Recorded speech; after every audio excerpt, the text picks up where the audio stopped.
Hello and welcome to Roll for Topic, a roundtable discussion about topics related to running role-playing games. I'm Chris Salzman. And I'm Andy Rowe. And Andy, this week we are going to save our listeners from having to listen to me roll off the table yet again.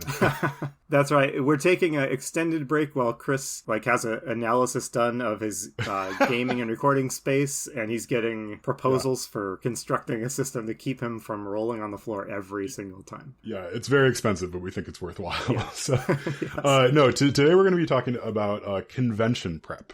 So we're going to be talking about convention prep because Andy and I are running a convention in a couple weeks. So we're going to do another Roll for Topic convention. We did one of these last year for some of the previous guests, and this year we're going to do another one for some guests and friends and family, which is super exciting. But it also means that we're both planning a convention and we're also trying to plan gaming sessions to run at that convention, it's daunting. I'll say that. It's kind of a lot to take on, but we wanted to use this space as a way for Andy and I to sort of talk through some of our anxieties about the sessions that we're planning on running, because it's our podcast, but then we also think that this is sort of useful to see some of the conversations that happen with GMs, sometimes just inside of their heads, but also with other people that run games about how am I going to crack this? How am I going to actually run this thing?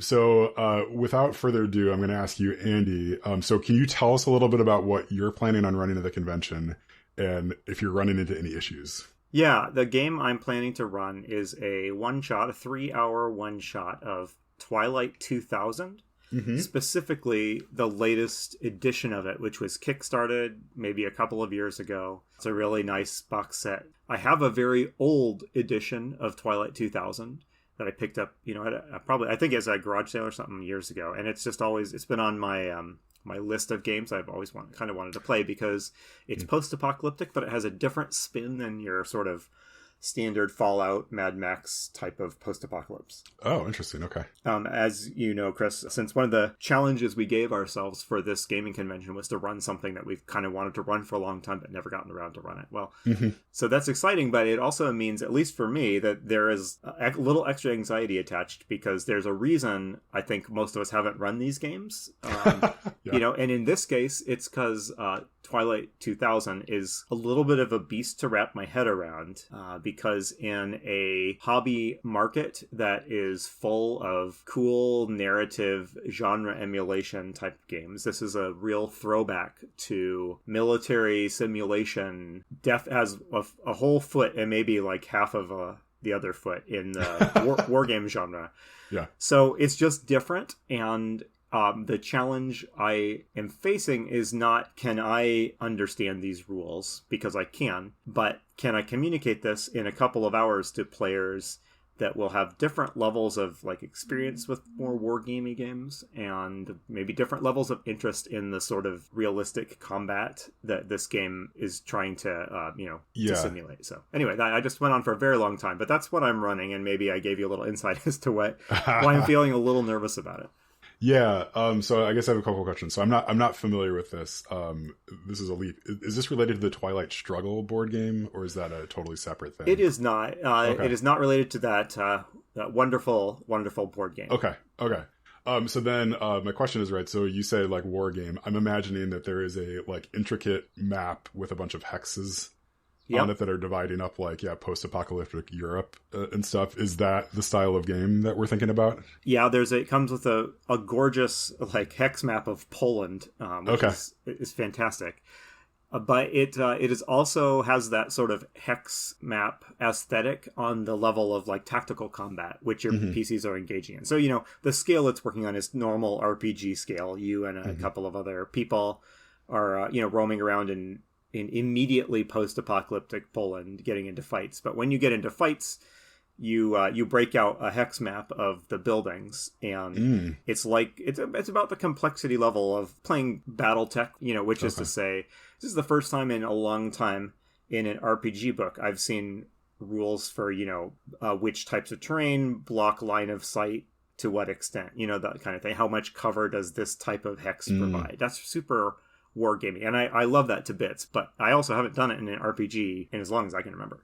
So a couple of things that spring to my mind are just there might be so many rules to this game that it's almost impossible to even talk through a turn of combat in 3 hours. Is that the case? There is a little bit of that, yes. Okay. The biggest challenge is it's not that the game is insanely complex. It's complex, but it's just different. It's a different type of experience. So it's a game where you almost want to do like a practice combat to show everyone how it's going to work. It's a game that's trying to create a somewhat more believable combat system, which means taking turns and running out and shooting people and wearing down their hit points isn't really how it works. It's really hard to hit people unless you have set up someone to flank them and you're both in cover. And, there's tactics, I guess, that you don't use if you're playing like the Fallout RPG, where you're just like, okay, I run out in the open and I shoot him with my pistol. Yeah. So for you as the GM, you have a lot of it sounds like tactical levers you can pull to just take out the whole party all at once. Yeah, exactly. Okay. I don't want a big bloodbath because people aren't on the level of what this game is trying to do. Yeah. It's that challenge that applies to any RPG, not just games like this. How do you show people how it works in a way that's low stakes enough that it won't tank the game, but also, I've only got 3 hours to work with, so. What's the, so maybe like, let's take a step back. So I guess like you mentioned like showing them the game. Like what to you is the important part of what you're trying to do with this? Is the important part to like say that, yes, I cracked open the Twilight book finally, and ran it? Or are you, are you trying to show like off some cool part of the post-apocalyptic setting? Or do you really want to do the combat? I guess what about you, Andy? That's an interesting question. So what most excites me about it, I do find the combat appealing, but what's actually most exciting to me about it is it's a hex crawl RPG. Okay. So we will have that map open, and they will say we're going to move to this hex, and I'm gonna roll on the table, or in this case, draw a card to find out what's in the hex that they bump into, and then we'll improvise an encounter. I've kind of done that with fantasy RPGs. I've really never tried that with a modern or futuristic RPG. So what I want to get out of it is like an improv heavy. Let's just see how far across this map of Poland you get. Okay, that's pretty cool. Yeah, so would you be like flipping these cards over in the open, or is this a like GM screen situation where everything's happening behind the scenes? Well, I mean, I certainly like the idea of me being put on the spot along with the players. So, kind of like flipping the card over in front of the PCs. Okay, so this is going to sound really trite, and I'd be mad if you told me this, but like I don't think you have much to worry about. Because, right, so like we're going to be playing with a lot of the people who are going to be at this con also are board gamers too. So they're not going to be scared off, I think, by the mechanical complexity. And I think the like knowing that everybody's sort of improvising a bit will help the thing going, help it all go along really well. So I think to me it seems like your big problem that you need to crack is sort of like, how many of these hexes are you going to hit, right? And is there some sort of overarching goal that you're going to set up for them? Yeah, so I guess that's a question, right? Like, do you think you might have, I don't know, you're starting here, you're trying to get to there, and then we'll see what happens in between? Or is it just going to be an exploration of post-apocalyptic Poland? Well, I think probably a little bit more of the latter, and maybe I'd welcome your take on that. My thinking going into this was that I would not have like a plot set out, that I am hoping to evoke as much of that like old school vibe as possible, where it's literally like, this is the map. Maybe use a few kind of rumors or stories that they know. You've heard that if you can get across the border and into Germany, there's maybe refuge there, or if you can get to a coast somehow, you might be able to get to a boat. I mean, I might give them a few broad things to help them pick the direction they want to take across Poland. Is it the sort of game that you could give each of the characters a motivation? Yes, absolutely. Okay. Secret or otherwise, right? In a 3-hour game, I don't want chaos. If it were the Alien RPG where that chaos of competing, motives, hidden motives is part of it, I would be up for it. And I don't want people splitting up, I'll put it that way. I think that's fair. Yeah, you can probably state that up front too. Yeah. You gotta stay together in some way. Yeah, I mean, I think having some sort of goal, even if it's one that they're defining themselves, is really useful. Because when you're sitting down at a convention, like you're coming into it so cold, right? Like you might have heard about Twilight 2000 before, but if you haven't read the rule book before, or like you don't have that session 0, set up where, you know, like you, Andy, have pitched each player on like what the game is going to be and stuff. Like, I mean, that's sort of a lot. So, I mean, I think to have a like stated goal of like, you are trying to escape, even like something simple like that. And it's like, and then they can decide like, oh, we're going to escape by crossing the border. We're going to escape by finding the boat. We're going to escape by digging a giant hole and hiding out for forever. Right. You know, like, yeah, like giving them a somewhat vague goal as a group could be helpful sort of directing their first initial actions and their exploration. So I have one question for you, and then I don't want to talk about my game the whole time. I'll quiz you about yours. Do you have suggestions for how I can create a sense that they've accomplished something and they've met a goal, when just the framing of this game is they won't make it across Poland in a 3-hour one-shot. They'll make it partway towards their goal. So they will not find a boat that takes them back home to America or whatever. How might you approach that?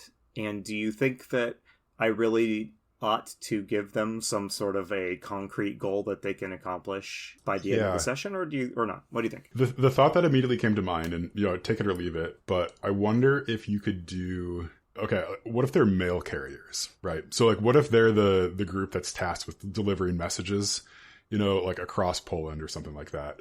Right. So you give them sort of some subtask that you can sort of do at each of the hexes, right? If that makes sense. Like, oh, like, you know, I have this bag full of like messages, you know, and I've promised people that I would do my best to try to get them out to people. Right. So then it's like at each stop, there's something that they could do, you know, and maybe the goal is not necessarily like deliver all the messages to everybody in Poland. It's like, you know, see how many of them that you can deliver, while then also trying to meet your other goal of like escaping or something, just to give them like some small things, some small action that they can do with each of the NPCs that they encounter. You know, it doesn't have to be mail, you know, like collecting food. I don't know, like setting up a trade route, like, like pick whatever you want, right? Something that would make sense in that scenario. That is a really good idea. Yeah. Okay. The gears are spinning on that one. I really like the idea of just having something they can fall back on. Okay. All right. That's given me a lot of cool stuff to think about. So my last comment I was going to make was just that I had to make my saving throw. I started poking around for props for this game, and before long I was deep in the depths of eBay and other places looking at like Soviet maps of central Poland from 1976, and then I snapped out of it when I saw how much the my shopping cart amount had gotten to, and I was like, you know, we're gonna skip the props this time. But that's great. All right, so enough about my game. You are running a very different kind of game, although maybe some of the challenges will overlap. So tell us what you're running, and I guess I don't want to assume that you're anxious about it, but tell us a little bit about what's going on in your head. Yeah, so Andy, you know me. Of course I'm anxious about it. But, Well, isn't that the funny thing? Like, we are going to be playing in the most friendly possible environment for a GM, and listen to us, like, we just can't get over ourselves. All right. Yeah, it's a convention we invented for people that we like, you know. So it's like, okay, yes. I mean, this is going to be a gimme if there ever was a session. Yeah. So my whole, you know, like the white whale thing, I'm taking that to heart. So something I've always thought about doing and I've never been able to do, and we've talked about this on the podcast, so I won't belabor it too much. But like, I want to run a like high level 20 D&D boss fight, right? Just like you have everything available to you. Like, let's see what you can do in a boss fight. I am anxious and nervous about it though, because I've never actually run anything at that level before. So I have no idea really what to expect, first of all. And then I'm starting to look at just kind of the mechanical complexity that can get introduced with even like 3 level 20 characters, right? Like your action economy stuff just starts to fly out the window, right? It's just like you can just do so much on each turn. It's like, how do you craft something where a boss can survive one turn, but then not also total party kill them the next turn, right? So there's like all these things that are going into it. And I'm just like, I don't know if I can pull this off, you know? So I've been thinking a lot about waffling and saying, well, I'm just not going to do that. I'm going to run something else. But then I'm like, well, but I got to run my white whale because I'm running a convention about running your white whales. So like I'm committed to trying it, I think, although we'll see what happens in the next few weeks. But like, I really want to do it because I think it would be good for me. Like, I just want to, see how that all works and stuff. And then I think it'd be fun for the players too, just to be able to unleash with these high level characters as well. But yeah, so the challenges I'm facing right now, and I think you had mentioned it, is that to run something at this level effectively, it's useful to use like D&D Beyond or something, some sort of digital system like that, just because there's so much to keep track of. And if something can do the math for you, that's going to be even better. Otherwise, you'll spend, half your time doing addition. Problem is, I've never really run with D&D Beyond before too. So I've got this anxiety about crafting the right scenario, but then also like, I might have to introduce technology in here too, like brand new tech. Then that is a big extra thing to add. Yeah, it is. I mean, and like I've used D&D Beyond, and like, I have character sheets and stuff in it, but I think it's, I'm given understand like it's a little bit different on the GM side. And then there's just, questions about like, well, do I have to bring a bunch of tablets for people? Can I just trust that everybody has a phone on them? Do I even want them to all have phones and stuff? So then I'm like, well, let's just go back to only paper. But then it's like, well, then you've got the complexity of trying to figure out what each spell does. By reading the book and doing the math and stuff yourself. So that's sort of where I'm at with like the mechanics of it. The story itself, I think I have pretty well defined. Good. And I'm pretty excited for it. Like I've got some like fun NPCs. I've got a reason why all these people would kind of show up together, who they'd fight, those sorts of things. Good. So yeah, I guess, so I've talked for a while now. What's sort of your reaction to that? Yeah, my reaction is excitement at the idea, and I would also be anxious about this for exactly the reasons you state. So here's what I think the biggest challenge might wind up being. It is not that you have to figure out all the player abilities, it's that the players will have to do that. Yeah. And a good boss fight level at, level 20, I mean, that should require that you are wringing every bit of mechanical effect that you can out of your character and their powers. Mm-hmm. And so if someone were to sit down at the table and hasn't played D&D much, or has never played beyond whatever 4th level or something like that, I think the challenge might be, how do you help them play their character effectively without just handing them like a 6-page printout of all the spells and abilities that they can pick from? Yeah, they're going to have to just stare, it's their turn and they just have to stare and read the description of everything they can do. So how do you help players quickly acquire mastery of their characters? Yeah, so this is where I'm waffling, right? And like this conversation might end with me saying like, okay, actually this is a terrible idea, let's do something else. Yeah, because it's like, it is a lot to ask of the players, and I think to me it would be pretty deflating if the session ended up being 6 people trying to like figure out how to use D&D Beyond. Mm-hmm, right, like together, like that. Absolutely. That's not what I'm after, right? Like that is not a white whale to me. That's like a albatross, right? Like that's a bad thing. Yeah. So that's why I'm just thinking like, well, let's just have it on the character sheet. And it's like, you can tone down the characters too, right? I could hand them all pre-gens. I could ask them to bring character sheets with them, but I also don't want to give out homework necessarily either. And that's a lot of homework because they got to buy magic item. I mean, it's potentially a lot. Yeah, so it's potentially a lot. Like, and I think, I mean, I have some ideas about how we could handle magic items too. Like, how you could, in fiction, giving them the chance to pick up some magic items and stuff, and like, have ways to spend some money and things. But yeah, it's just, I'm worried about the bookkeeping part of it. Like, I think I can do the like tell a compelling story, have a fun boss fight, like with lots of fun twists and turns and stuff, and like, have that all go off. But it's like, it's really just the question of like, if I hand a level 20 wizard to someone and it's like, you have, I don't know how many spells you have at level 20, like, is it 10? Is it 100? Like, right? Yeah. Like, do you have access to, all sorts of stuff? And it's like, well, I mean, really should I just be telling you like, well, here's fireball, and then here's how many dice you're going to roll. Yeah. Well, if you have a stripped down character sheet at level 20, then it's not really the experience either. Exactly. So one question I got to ask is, so this is your white whale. What do you want to get out of it? We've been describing a scenario where it sounds like what you want to get out of it is basically wrangling with level 20 D&D mechanics. Is that the white whale, or is it that you want a combat encounter that feels like the end of the most awesome epic fantasy movie ever?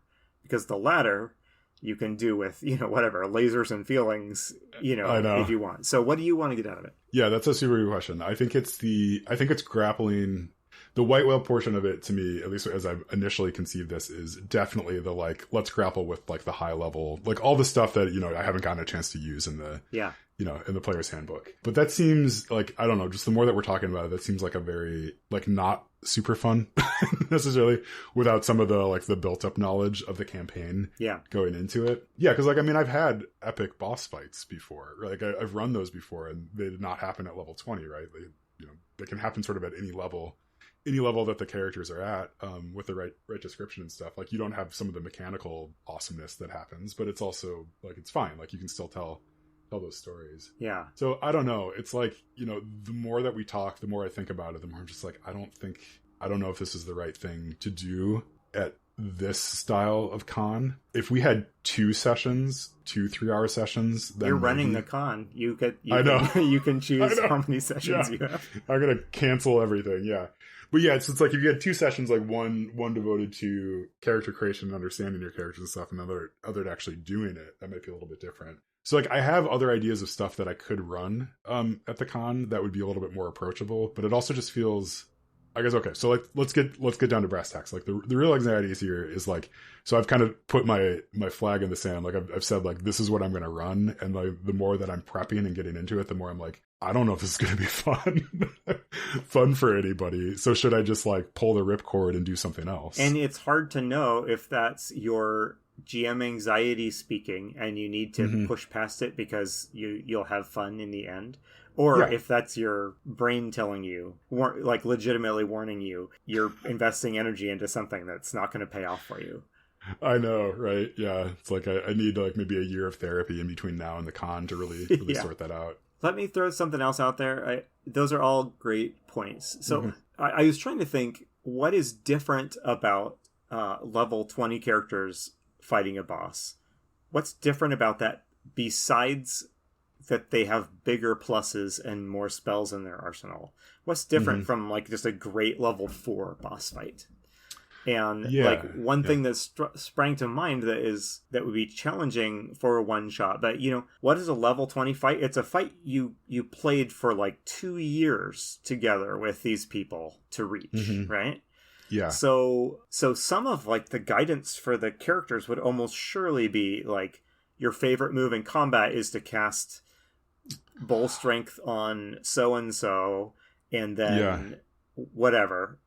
And pick up the dwarf and throw him, and you have a special move you call the bowling ball or something, that you do with PC number 1. That's hard to, you can't just create 2 years of shared player interaction, but you might be able to, point people to it and encourage them to think of this less as, like, oh, I got to play my character well, and more like, I'm in this team and we're going to work together the way we have for years.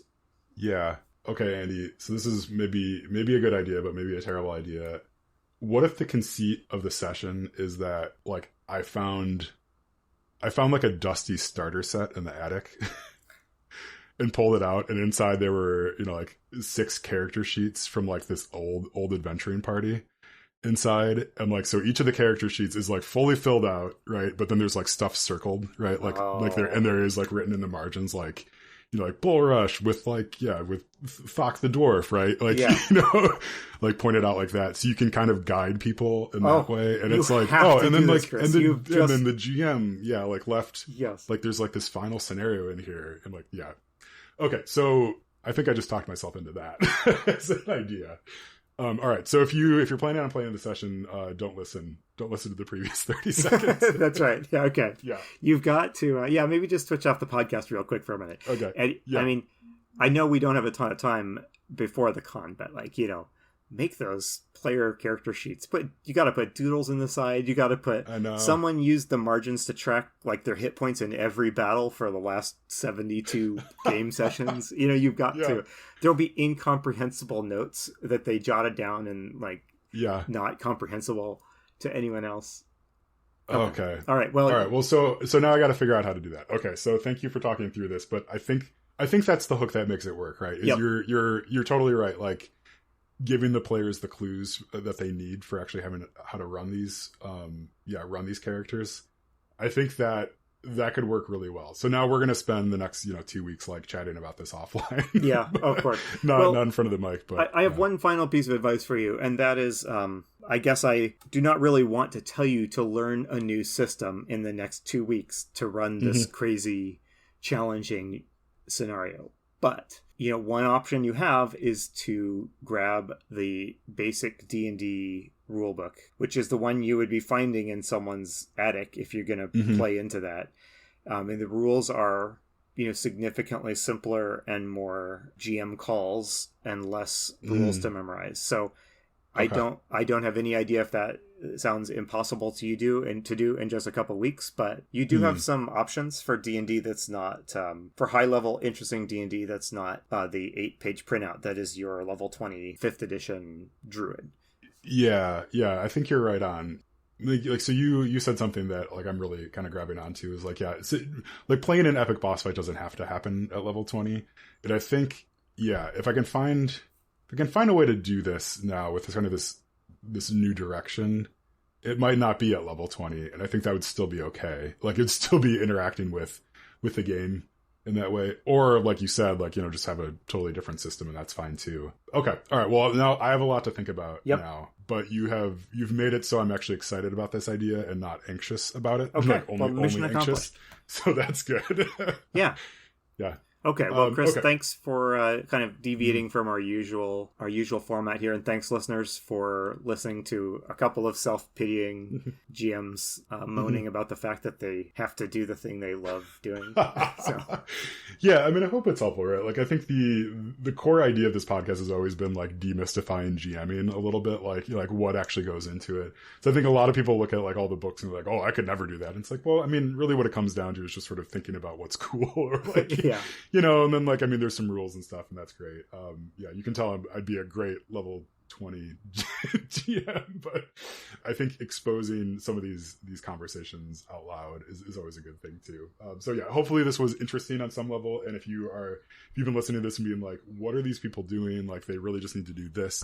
Please reach out. We have a contact page on our website at gmdiscussions.com, and we always welcome hearing from people. Yeah, I think that should probably be about it for us. Do you have anything else that you wanted to say, Andy, before we sign off? I was just going to say, if we were being honest with ourselves, our real white whale GMing goal would be to actually read the Dungeon Master's Guide before the con. So, but no, I haven't seen anyone suggesting that they're going to take such a radical action. So, oh my goodness, could you imagine there's just a session that's a quiet reading session of the Dungeon Master's Guide, and we can all stop each other every 5 minutes, go, did you know about this? There have been topics on this podcast that I've expressed confusion and mystery about, where there's like, I've later learned there's literally like a page and a half of great meaty discussion and rules about it in the Dungeon Master's Guide. So it does make me add to that sense that that we're all just frauds here. But yes, and that's okay. We're all frauds everywhere. But so Roll for Topic is part of the Roll For It Media podcast network. Our sister show is The Splat Book with John Corey and Kyle Latino. It's a really lovely podcast. It's one of my favorites, and not just because I love those guys, but just because it's a good podcast. They've been doing a series of actual plays during the summer, which have been super fun. They just had Matt Wilson on, who's been on this podcast, and he's my GM. He played Cthulhu Confidential with them, which is a super fun mystery game. And then let's see, what else? They also played Tunnel Goons recently, which sounds like a super fun game with Shell Khan as well. So go check those out. I really enjoyed those quite a bit. But so for Roll for Topic, I've been Chris Salzman. I've been Andy Rao. And remember, if your player's having fun, you're a great GM.